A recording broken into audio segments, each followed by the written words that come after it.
Chers étudiants, bonsoir. Nous entamons aujourd'hui notre 8e séance. Il portera sur l'analyse des 5 plus 1 forces de la concurrence, appelé aussi le modèle de Porter. Pour vous aider à mieux maîtriser cet outil d'analyse, je vous propose dans un premier temps de situer ce modèle-là dans notre cadre théorique et de chercher par la suite à cerner quels sont ses fondements, quelles sont les notions qui lui sont associées, et ce, conformément à la problématique ou au problème que nous avons souhaité traiter. Quel était donc le problème d'ordre stratégique qui nous avons mobilisé dès le départ? Le problème c'est celui de l'adéquation entre l'état de l'entreprise et ses ressources et l'état de son environnement. Et donc, nous avons compris qu'il s'agit de savoir comment assurer l'adéquation entre la capacité stratégique et les facteurs clés succès, ou comment assurer l'adéquation entre ce que l'entreprise contrôle et ce qu'elle n'est pas capable de contrôler. Comment l'entreprise va assurer cette adéquation entre ce qu'il peut faire ou il devrait faire. Et nous avons constaté qu'il existe deux logiques d'analyse ou de réflexion pour résoudre cette adéquation. La logique d'exploitation fit ou d'adaptation et la logique d'exploration, stretch ou d'imposition. À ce stade, j'attire votre attention que l'analyse de la capacité stratégique est une analyse interne et que l'analyse des facteurs clés succès est une analyse externe. L'analyse interne ou diagnostic interne, il a pour objectif d'identifier les moyens et les ressources sur lesquels va s'appuyer l'entreprise, soit pour exploiter les facteurs clés succès qui existent déjà, soit carrément à réinventer ces facteurs clés succès et imposer de nouvelles logiques. Et donc il revient à quoi? Identifier ces facteurs environnementaux, et si vous voulez analyser cette capacité stratégique de l'entreprise, c'est comme s'il s'agit de savoir est-ce que l'entreprise a un potentiel propre qui lui permet de maîtriser ces facteurs clés succès. Le modèle Ressources Based View, c'est un modèle qui nous a permis d'analyser cette capacité. Du côté des facteurs clés succès, l'analyse de l'environnement vise à quoi? L'analyse externe. Il a pour objectif de définir les règles de réussite ou les facteurs clés de succès actuels et futurs que l'entreprise doit maîtriser pour pouvoir soit s'adapter, soit carrément à dépasser les concurrents. Repérer les facteurs environnementaux qui ont une influence positive ou négative sur la performance et le développement de l'entreprise constitue donc une étape cruciale dans l'analyse stratégique. Le modèle 5 plus 1 force de la concurrence sera un moyen, un outil qu'on va mobiliser pour pouvoir analyser cette dimension externe qui s'impose à l'entreprise. Et donc, depuis de l'approche basée sur les ressources à l'approche fondée sur les forces concurrentielles des porteurs, nous opérons donc un glissement de diagnostic interne vers le diagnostic externe. À travers ce glissement, il s'agit de braquer les projecteurs sur une autre dimension d'analyse stratégique, celle de l'environnement. Analyser l'environnement et ses évolutions est aussi une question centrale en stratégie d'entreprise. Quels sont les enjeux de l'analyse de l'environnement? Quels sont les enjeux du diagnostic externe? Trois enjeux sont associés au diagnostic externe. Le premier enjeu, c'est pouvoir repérer les éléments environnementaux, les facteurs environnementaux les plus significatifs, les plus influents. Donc le modèle de Porter, le 5 plus 1 force de la concurrence, a le mérite, si vous voulez, de nous renseigner sur ces facteurs-là. Deuxième enjeu, c'est de pouvoir les hiérarchiser. Après avoir identifié les facteurs environnementaux, les forces concurrentielles du point de vue porteur, maintenant il va falloir les classer, les hiérarchiser pour savoir quelle force constitue une menace plus importante que d'autres, ou quelle force a un impact négatif plus important que d'autres. En troisième enjeu, après avoir hiérarchisé, il va falloir dire ce que l'entreprise compte faire pour pouvoir répondre à la situation que lui impose l'environnement. Donc il s'agit bien sûr de déduire de cette analyse quels sont les objectifs et quelles sont les stratégies que notre entreprise va mobiliser pour exploiter les opportunités ou réduire les menaces. Bien sûr, l'outil de porteur vise un environnement bien précis. La question maintenant, c'est de savoir comment repérer les facteurs environnementaux les plus influents, comment repérer les éléments environnementaux les plus significatifs. Pour répondre à cette question-là, il me semble important de préciser dans quel type d'environnement s'inscrit l'outil d'analyse de porteur, ou l'outil d'analyse concurrentielle. Donc si on va étudier les différents types d'environnements, on se rend compte qu'il y a 3 types d'environnements qu'on peut distinguer. Et donc il y a l'environnement, il existe l'environnement macro, le niveau macro, il y a le niveau méso, le niveau micro. Le niveau macro économique, il regroupe les éléments généraux qui influencent l'ensemble des entreprises d'un secteur, voire plusieurs secteurs d'activité sur lesquels celles-ci n'ont que peu ou pas de prise ou d'influence à court terme. Et donc là, on s'inscrit dans les dimensions globales, politique, économique, sociale, technologique, légale, environnementale. Dans la dimension micro, là, on s'intéresse aux acteurs ou concurrents directs de l'entreprise et vis-à-vis desquels l'entreprise interagit et vis-à-vis de laquelle l'entreprise a un pouvoir d'action. Le niveau méso, en plus des concurrents directs, il va englober d'autres forces concurrentielles. Et donc, il va s'intéresser à la dimension intermédiaire entre le macro et le méso. Il va s'intéresser à l'industrie dans laquelle se trouve l'entreprise. Et donc, ce niveau méso, il va regrouper toutes les forces concurrentielles qui ont une influence sur un secteur, une industrie. Donc, vous pouvez remarquer à travers donc, si on regarde un peu les 3 niveaux d'environnement, on se rend compte que chaque niveau mobilise des outils d'analyse qui sont adéquats, spécifiques. Le niveau macro, il mobilise l'analyse PESTEL. Probablement, on va le traiter plus tard. Le niveau micro, il mobilise l'analyse des groupes stratégiques. Et le niveau méso, il mobilise l'analyse des forces concurrentielles. Vous pouvez remarquer avec moi qu'à travers l'écran et la présentation que vous avez devant vous, que le modèle de 5 plus 1 force de la concurrence est un modèle qui s'attaque au niveau méso de l'environnement. Il s'intéresse, en plus des rivalités qui existent entre l'entreprise et ses concurrents directs, il s'intéresse aussi aux d'autres forces concurrentielles, sans bien sûr s'inscrire dans une dimension macro. Donc nous sommes dans une dimension méso. Donc nous avons parce que c'est précède, nous avons pu situer le modèle des 5 plus 1 force. Maintenant, je vous propose d'aller à la découverte de ces fondements et ces notions de base. Donc, le modèle de Porter. Michael Porter est un professeur à la Harvard Business School qui propose dans son ouvrage intitulé Competitive Stratégie, édité en 1982, une méthode systémique, une analyse systémique de la structure concurrentielle dans un secteur d'activité. Et donc il s'agit quoi? Il s'agit d'analyser l'ensemble des forces, c'est une analyse de manière exhaustive, systémique, l'ensemble des forces ou des facteurs qui déterminent la structure concurrentielle d'un secteur, ou qui déterminent la dynamique concurrentielle, ou qui gouvernent, ou qui imposent une logique concurrentielle dans un secteur bien déterminé. Et bien sûr, les mêmes forces conditionnent la répartition de la richesse et la répartition de la performance potentielle dans un secteur.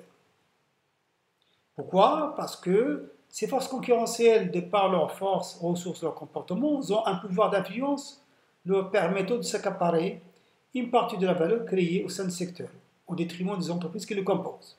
Donc c'est comme si nous avons en face de nous un potentiel de valeur, un potentiel de création de richesse.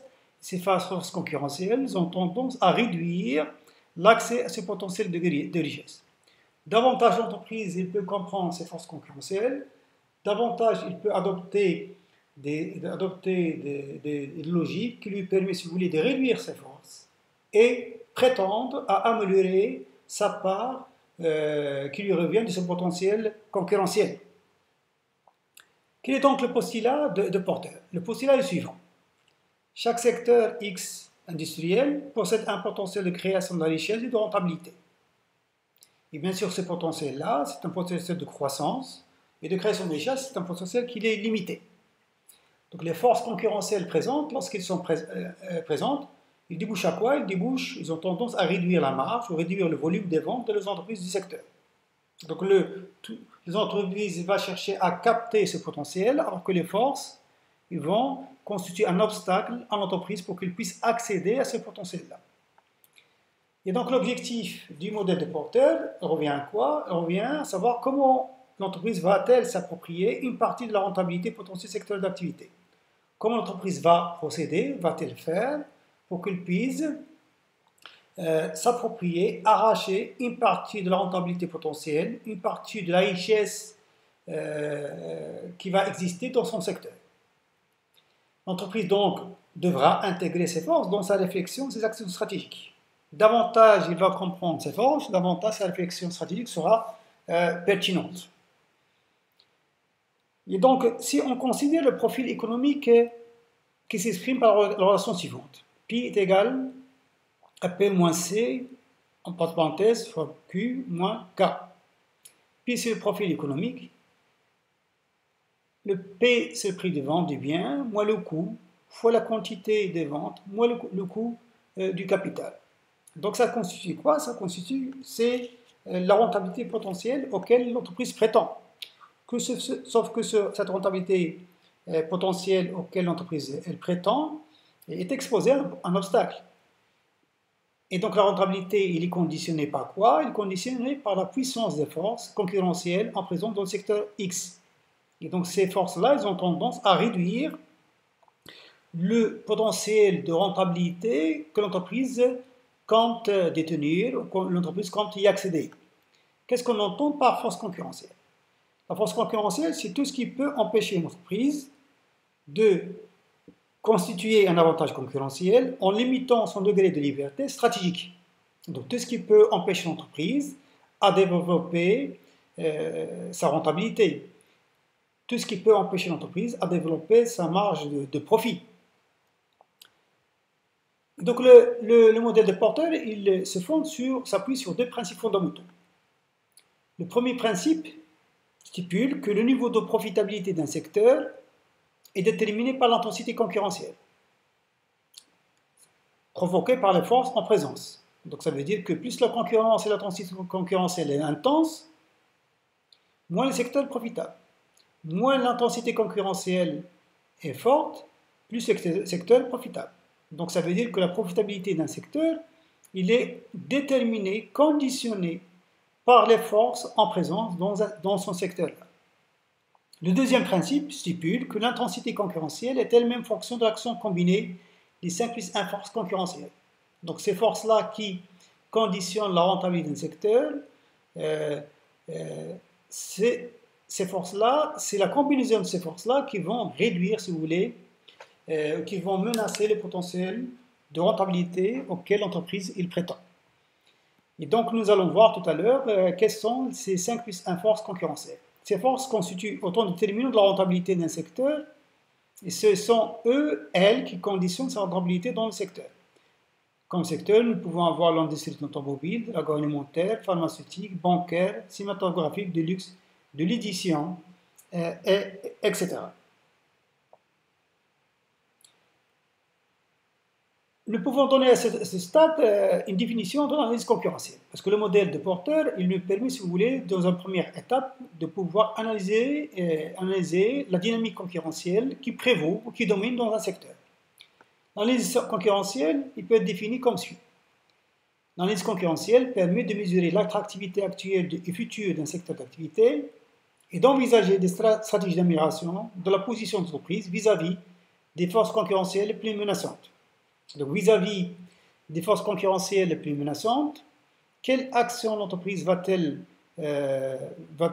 prendre pour qu'elle puisse, si vous voulez, freiner l'impact négatif que peut avoir ces forces-là sur sa rentabilité ou sur l'attractivité actuelle et future d'un secteur.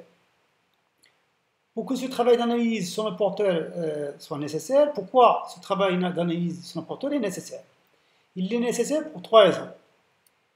Pour comprendre l'environnement en tant qu'une source d'influence, de pression, de contrainte. Donc l'environnement, c'est c'est l'ensemble d'éléments qui imposent à l'entreprise un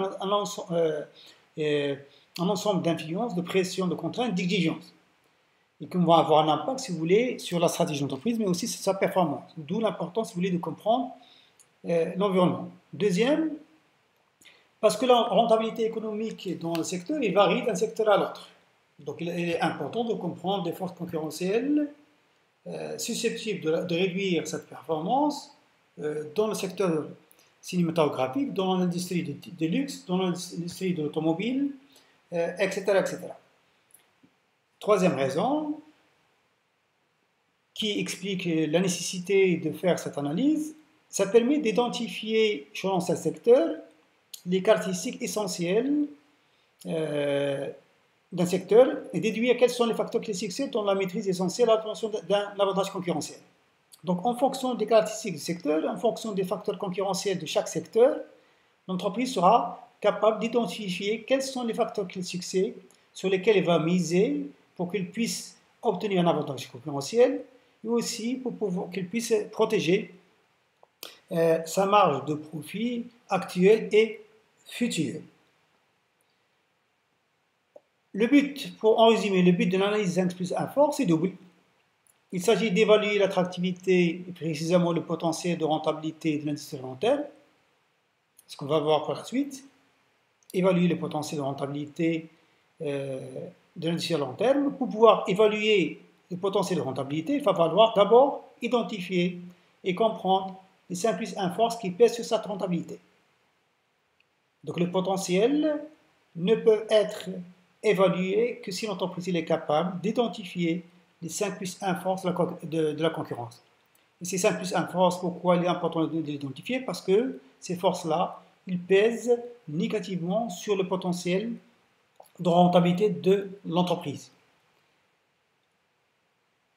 Maintenant, revenons, nous avons dit à travers les enjeux de l'environnement, nous avons dit que l'analyse concurrentielle suit 3 étapes. Quelles sont ces étapes-là? Donc, première étape, il va falloir, si vous voulez, identifier les facteurs environnementaux. Et là, dans le cadre du modèle de Porter, il va falloir identifier les forces concurrentielles selon des critères prédéfinis. Deuxième étape, après avoir identifié les forces concurrentielles et évalué chaque force concurrentielle, il va falloir les hiérarchiser afin de déterminer l'intensité concurrentielle générale du secteur. C'est-à-dire, on va procéder à une synthèse. Troisième étape, à travers la synthèse, l'entreprise doit identifier les facteurs clés de succès et arrêter les manœuvres stratégiques qui vont lui permettre, si vous voulez, de contrecarrer ces forces, de limiter et de contrer la pression que exercent sur elles ces forces concurrentielles les plus significatives. Donc nous avons 3 étapes logiques qui s'enchaînent. Commençons par la première étape, analyse détaillée force concurrentielle. Donc, comme il a été mentionné, que l'analyse concurrentielle dans un secteur, il est en fonction des 6 forces concurrentielles identifiées par Porter. Donc, ces 6 forces concurrentielles, nous avons une première force concurrentielle, c'est le pouvoir de négociation des clients. Deuxième force concurrentielle, nous avons le pouvoir de négociation des fournisseurs en amont. Troisième force, nous avons la menace des entrées potentielles. Quatrième force, nous avons l'influence des concurrents directs ou l'intensité concurrentielle des concurrents directs. La cinquième force sont les menaces des substituts. Et puis, les sixième force, ajoutée par la suite par Porter, c'est l'influence du pouvoir public ou le pouvoir de l'État. Je vous invite d'examiner plus profondément ces éléments-là pour pouvoir le poids de chaque force selon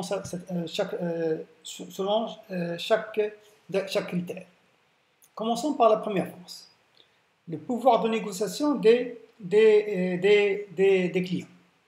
Le pouvoir de négociation des clients, il se traduit par quoi? Par la capacité de ces clients à imposer, à influencer en leur faveur les conditions de l'échange, soit en termes de prix, soit en termes de qualité, de quantité, de délai de livraison, de paiement.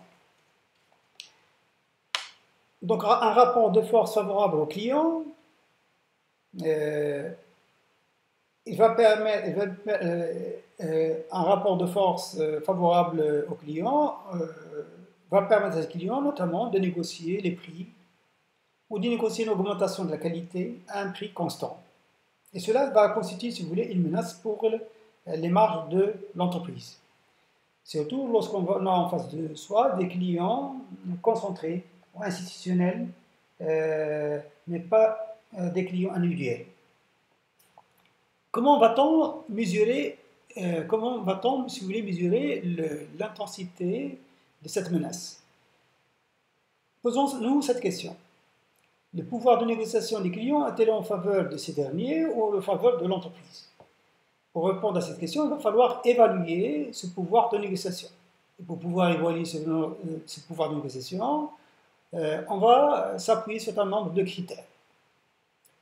Quels sont ces critères-là d'évaluation qui vont nous permettre de nous renseigner sur le poids de la menace que constitue le pouvoir de négociation des clients sur l'entreprise ou sur le potentiel ou les marges de l'entreprise? Donc, à travers ce tableau-là, vous pouvez voir que je vous ai donné quelques critères qui nous permettent de nous renseigner sur l'évaluation du pouvoir des clients. Le premier critère, c'est le nombre de concentration des clients. Deuxième, c'est les caractéristiques de l'offre. Troisième, c'est la contribution du produit fourni à la valeur de l'offre de l'acheteur. Le coût de transfert. L'existence des sources d'approvisionnement et de substitution. La capacité des acheteurs ou des clients à assurer leur propre approvisionnement. La sensibilité des clients au prix. On va voir un peu ce qui se passe lorsqu'on va croiser ces critères-là avec le pouvoir de négociation des acheteurs. Et à travers ce croisement-là, on va dire, est-ce que le pouvoir de négociation des acheteurs, est-ce qu'il est élevé ou faible? Il est élevé ou faible en fonction, bien sûr, de la nature de chaque critère retenu, critère d'évaluation. Si les clients sont réduits, concentrés et achetés au volume, par exemple, si vous avez, par exemple, la grande distribution qui va, à travers son centre central d'achat, il va pouvoir passer des commandes et à travers ces commandes-là, il peut, si vous voulez, disposer d'un pouvoir de négociation très fort pour négocier, par exemple, les prix d'achat de la farine, de l'huile, etc. Donc, si les clients sont réduits et concentrés et achètent en volume, le pouvoir de négociation des acheteurs est élevé. Par contre, si les clients sont nombreux, dispersés et sont individuels, le pouvoir des clients il est faible. Et là, vous avez une idée un peu que des clients institutionnels ils représentent un pouvoir de négociation élevé. Par contre, les clients non institutionnels et individuels, ils ont un pouvoir de négociation plutôt faible. Concernant les caractéristiques de l'offre, si l'entreprise propose une offre standard homogène au sein des fournisseurs, et donc une offre standard homogène au sein des fournisseurs. Et donc ça veut dire que l'ensemble des fournisseurs, ils proposent la même chose. Par exemple, l'abonnement au téléphone portable. Si vous avez les mêmes services chez les opérateurs, ça veut dire que vous avez un pouvoir de négociation très élevé. Vous pouvez facilement préférer un opérateur par rapport à d'autres. Par contre, si les opérateurs disposent d'une offre unique différenciée, en plus des services qui sont similaires chez les concurrents, l'entreprise offre quelque chose qui lui est spécial. Et donc, il fait différencier son produit. Exemple, la gratuité de l'utilisation de Facebook ou des réseaux sociaux pour les abonnés des joueurs. Et donc là, le pouvoir de négociation il devient faible. Concernant le troisième critère, vous avez une contribution des produits fournis à la valeur de l'offre de l'acheteur. S'il est faible, le pouvoir de négociation des acheteurs est élevé. C'est-à-dire que là, nous sommes dans quoi? Dans les entreprises qui vendent certains produits semi-finis ou certaines pièces qui entrent dans la fabrication d'autres produits. Si ces pièces-là représentent une valeur importante dans ce que l'entreprise va produire, donc le pouvoir de négociation des clients qui vont acheter ces pièces il est faible. Si elles ne sont pas importantes, le pouvoir de négociation des clients qui vont acheter ces pièces il est élevé. Les coûts de transfert maintenant, si les clients peuvent ils peuvent changer de fournisseur sans subir du coût de transfert. Si le coût de transfert il est faible, le pouvoir de négociation est élevé. Par contre, si le coût de transfert il est fort, ça veut dire que les clients, leur pouvoir il est faible. L'existence de sources d'approvisionnement de substitution. Si les sources d'approvisionnement sont nombreuses, le pouvoir de négociation des clients sont élevés. Par contre, s'ils sont limités voire nuls, l'acheteur n'a pas d'autre issue, donc il reste dépendant de ses fournisseurs, donc il a un pouvoir de négociation qui est faible. La capacité des clients à assumer leur propre approvisionnement. Et donc ils vont pas compter par exemple sur une entreprise, ne va pas compter sur un réseau de distribution pour qu'il puisse acheminer ses produits chez les clients. Et donc, s'il ne dépend pas d'une entreprise de logistique, et donc le pouvoir de négociation des acheteurs devient faible. Par contre, si l'entreprise dépend du réseau de l'acheteur, le pouvoir de négociation il devient élevé. La sensibilité des clients au prix. Si la demande des clients il est très sensible au prix, il est fortement sensible au prix, le pouvoir de négociation il devient élevé. Ça veut dire que le client il continue à acheter tant que le prix il est considéré comme convenable. Mais dès que le prix augmente, il va se rabattre sur d'autres produits ou il va aller voir d'autres fournisseurs. Par contre, si la demande n'évolue pas proportionnellement au prix, et donc sa sensibilité est faible, le pouvoir de négociation des clients reste faible. Revenons maintenant au deuxième facteur. Le pouvoir de négociation, ou deuxième force si vous voulez, le pouvoir de négociation des fournisseurs. Les fournisseurs, bien sûr, représentent les acteurs situés en amont du secteur. C'est eux qui approvisionnent le secteur en biens et services. Le pouvoir de négociation des fournisseurs correspond à quoi? Il correspond à leur capacité à influencer l'industrie en termes de prix, de qualité, de produits, de services qu'ils fournissent. Donc, ce pouvoir-là est-il en faveur des fournisseurs de l'entreprise? Et donc, il s'agit bien sûr, à nouveau, d'évaluer ce pouvoir-là à travers un certain nombre de critères. Quels sont ces critères d'évaluation? Là, vous avez devant vous, j'ai retenu 6 critères d'évaluation. Le premier critère, c'est l'économie d'échelle. L'économie d'échelle, ça veut dire quoi? Ça veut dire que les fournisseurs sont peu nombreux et concentrés.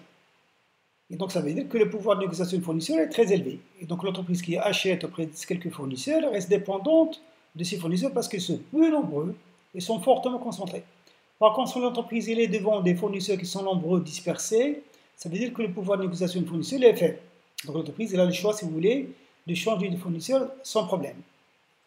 Maintenant, concernant les critères et caractéristiques de l'offre, si les fournisseurs proposent une offre unique et diversifiée, ça veut dire que l'entreprise reste dépendante de l'achat de ces produits-là, parce que c'est le fournisseur qui est le produit le plus. Par exemple, si vous allez vous équiper en Mac, vous serez condamné, si vous voulez, à télécharger que des on va appeler ça des App Store de Apple. Et donc, ce qui fait que le pouvoir de négociation de Apple, dans ce cas-là, il est très élevé. Par contre, si l'offre est standard et homogène entre les différents opérateurs et les différentes entreprises, là, vous avez le pouvoir de négociation du fournisseur, il est faible. Concernant la contribution des produits à la qualité de l'offre de l'entreprise, si le produit que vous achetez, il contribue fortement à la qualité de l'offre, ça veut dire que le pouvoir de négociation est élevé, l'entreprise est dépendante de son fournisseur. Par contre, si sa contribution est faible, le pouvoir de négociation il reste faible. Le coût de transfert, s'il est supporté par l'entreprise, il est élevé, le pouvoir de négociation reste élevé. Par contre, le coût de transfert, c'est pour l'entreprise, il est faible. Et quand l'entreprise a la possibilité de choisir des fournisseurs, il ne plus acheter chez le fournisseur A et aller voir le fournisseur B, le pouvoir de négociation du fournisseur reste faible. L'existence d'autres sources d'approvisionnement, s'ils sont limités, le pouvoir de négociation est élevé. S'ils sont nombreuses, le pouvoir de négociation reste faible. Les menaces d'intégration vers l'aval, s'il est forte, le pouvoir de négociation reste élevé. S'il est faible, le pouvoir de négociation reste faible. La sensibilité de la demande par rapport au prix. Si la demande est faiblement élastique au prix, ça veut dire que si le prix il augmente, la demande ne baisse pas, ça veut dire que l'entreprise reste dépendante de son fournisseur et le pouvoir de négociation reste élevé. Par contre, si le prix il augmente et la demande baisse, ça veut dire que l'entreprise ne dépend pas de son fournisseur, son pouvoir de négociation reste faible. Maintenant, troisième force, la menace d'entrée potentielle. Cette force concurrentielle, il rassemble les entreprises industrielles susceptibles, si vous voulez, de rentrer et d'accéder au secteur auquel ils n'appartiennent pas et de se développer au sein du secteur-là. Ces entrants potentiels, en augmentant le volume de l'offre, ils menacent, si vous voulez, la rentabilité du secteur. Et bien sûr, cette menace-là du secteur, cette menace des entrants potentiels, dépend de l'existence des barrières à l'entrée, c'est-à-dire de tous les facteurs qui imposent aux nouveaux entrants des coûts structurellement, durablement supérieurs à ceux des entreprises déjà établies. Davantage il y a de barrières, moins il y a de menaces. Moins il y a de barrières, plus il y a de menaces.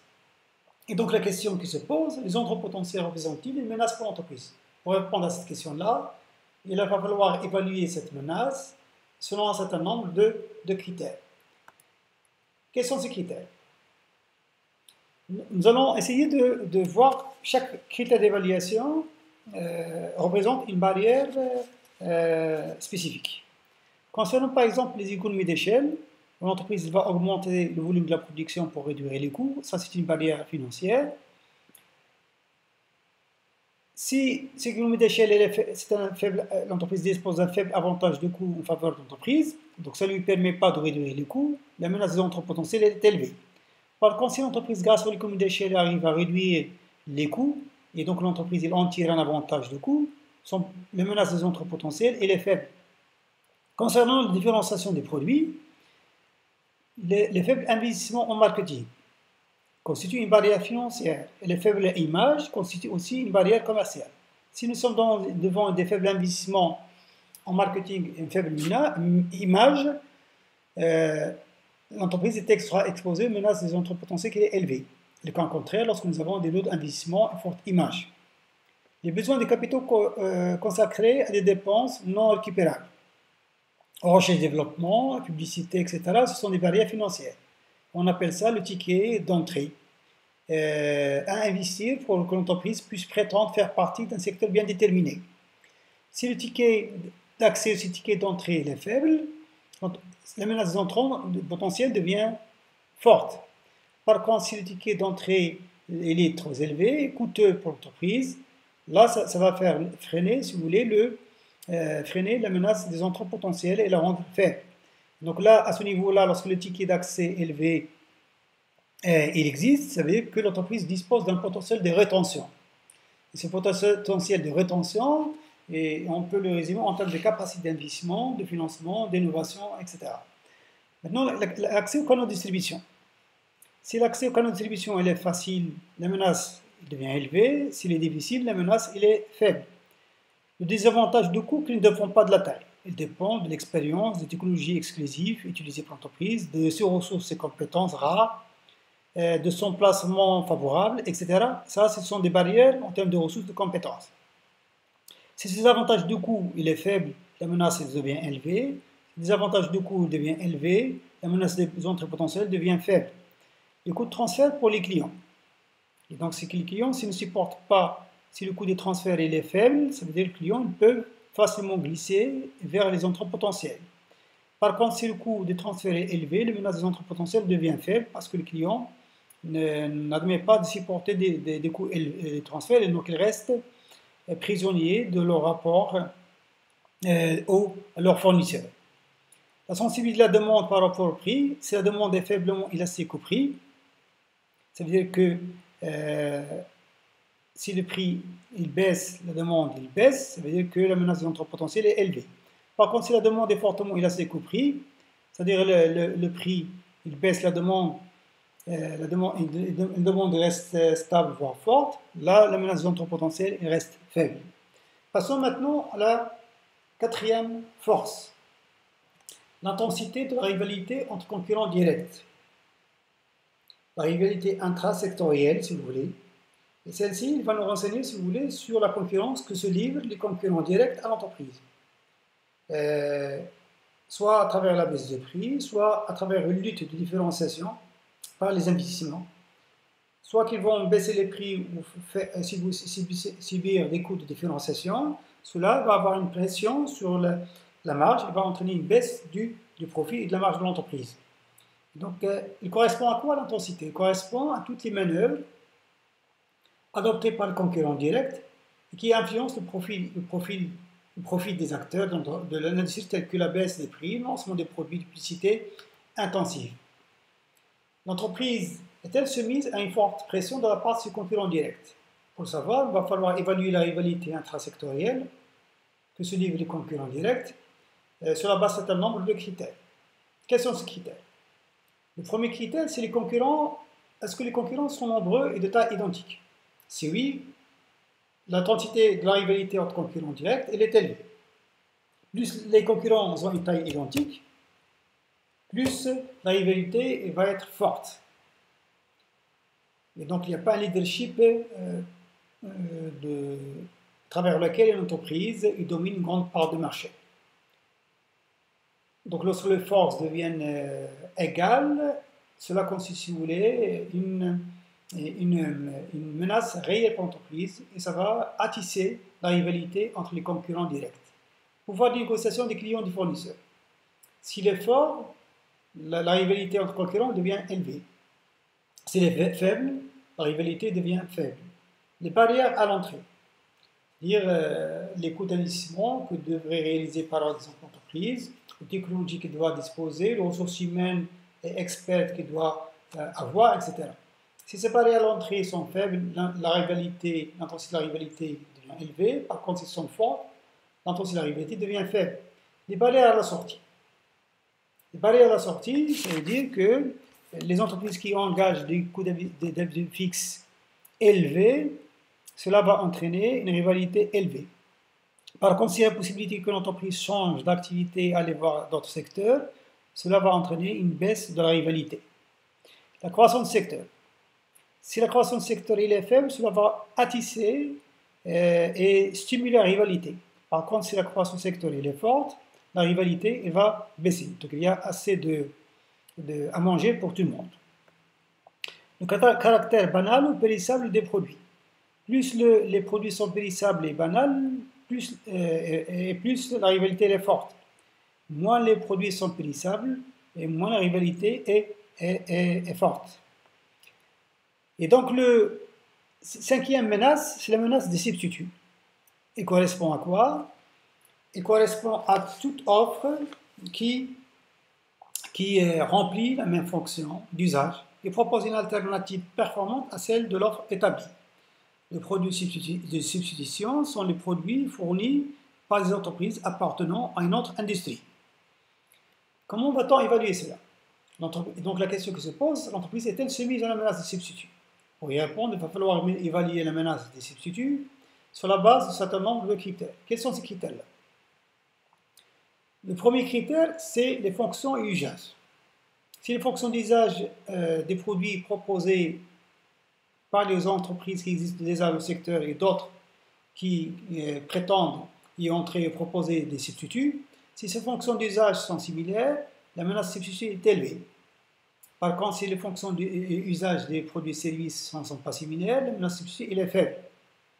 Par rapport à qualité-prix, si la qualité supérieure pour un prix égal, voire inférieur, ça veut dire que la menace de substitut est élevée. Ça veut dire que les produits de substitution proposent une qualité supérieure pour un prix égal aux produits existants, voire inférieur. Par contre, si les produits de substitution proposent une qualité supérieure pour un prix plus élevé, ça veut dire qu'il y a un surcroît de prix. Donc cela va entraîner quoi? Ça va entraîner une faiblesse de la menace des substituts. Concernant le réseau de distribution, via Internet par exemple, si les réseaux de distribution sont accessibles, la menace de substitut devient élevée.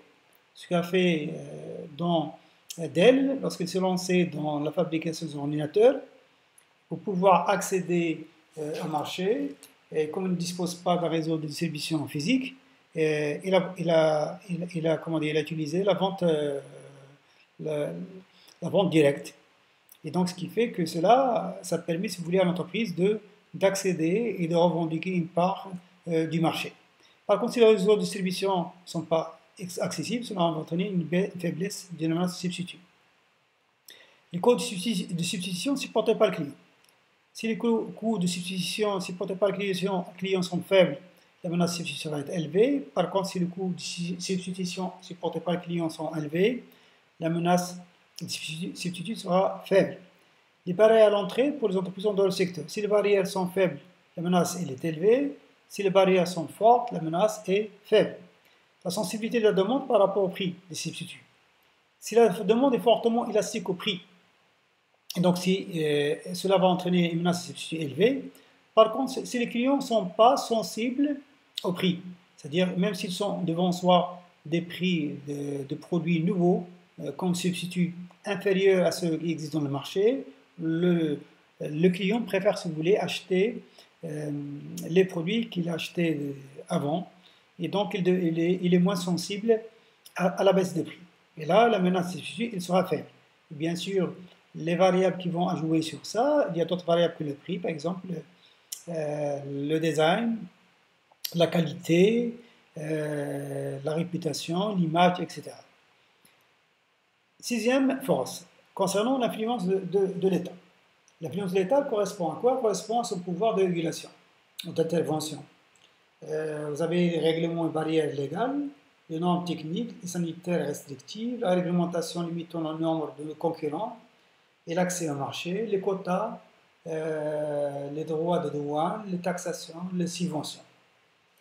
Et donc, l'État a-t-il une influence favorable ou contraignante sur le développement du secteur? Pour pouvoir évaluer ce pouvoir public de l'État, cette influence de l'État, il va falloir s'appuyer aussi sur un nombre de critères. Quels sont ces critères? Vous avez par exemple si l'accès au marché ou barrières à l'entrée sont limitées. Si l'accès au marché est limité, les barrières à l'entrée sont fortes. Là, on va parler de protectionnisme. L'État va protéger le marché, ou on va parler de monopole des établissements publics. C'est-à-dire, il y a certaines activités qui sont exercées uniquement que par les établissements publics, par exemple l'OCP. Là, l'influence du pouvoir public, il est élevée. Par contre, si l'accès au marché est libre, les barrières à l'entrée sont faibles, l'influence de l'État, on peut dire qu'il est faible. Les restrictions liées à l'exercice de l'activité. S'il est forte, l'influence de l'État, il est élevé. Là, vous avez par exemple l'exemple de secteur de l'industrie pharmaceutique. Et donc, c'est un secteur qui est fortement réglementé, et ce qui fait que l'influence de l'État est forte. Par contre, dans le secteur de télécommunications, l'influence de l'État, il est faible, parce que c'est un secteur qui est déréglementé. Les barrières douanières à taxation, plus elles sont fortes, plus l'influence de l'État est élevée, et plus ils sont faibles, plus l'influence de l'État est faible. Les prix, plus ils sont plafonnés et subventionnés, plus l'influence de l'État est élevée. Par exemple, pour la vente des médicaments, la vente des produits qui sont subventionnés, par exemple les bouteilles de gaz. Par contre, si les prix les prix plafonnés, subventionnés, ne sont pas plafonnés ni subventionnés, ils sont libres, l'influence de l'État devient faible. Les actions de lobbying, s'ils sont faibles, l'influence de l'État est élevée. Par contre, les actions de lobbying, s'ils sont fortes, et ça permet que les entreprises qui exercent le lobbying, ils vont affaiblir le pouvoir de l'État, affaiblir l'influence de l'État, et donc ils vont nous rendre faibles. Et donc, vous avez remarqué qu'à présent que l'analyse des porteurs ne devient pertinente, utile, que si chaque force concurrentielle est identifiée à travers le poids qu'il exerce, ou la pression qu'il exerce sur la rentabilité potentielle du secteur. Et par ricochet, l'influence qu'il exerce sur l'entreprise et sa marge de profit. Cette pression exercée par les forces concurrentielles a été évaluée à travers un certain nombre de critères susceptibles de nous renseigner sur l'intensité de chaque force concurrentielle.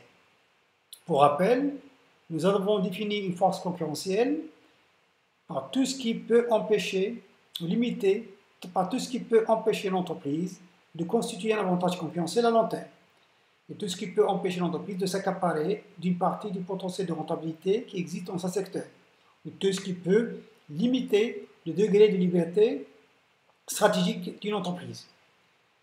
Donc, dans la séance 9 qui va suivre, nous allons pouvoir continuer les deux dernières étapes et à travers la deuxième étape, nous allons pouvoir visualiser le poids de chacune 5 plus 1 force de la concurrence à travers un diagramme, un histogramme sectoriel qui va faire la synthèse de ces 6 forces.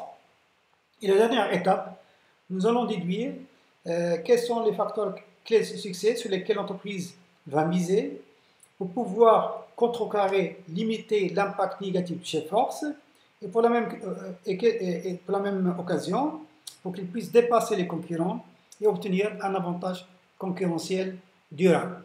Sur ce, je vous remercie pour votre attention. Merci.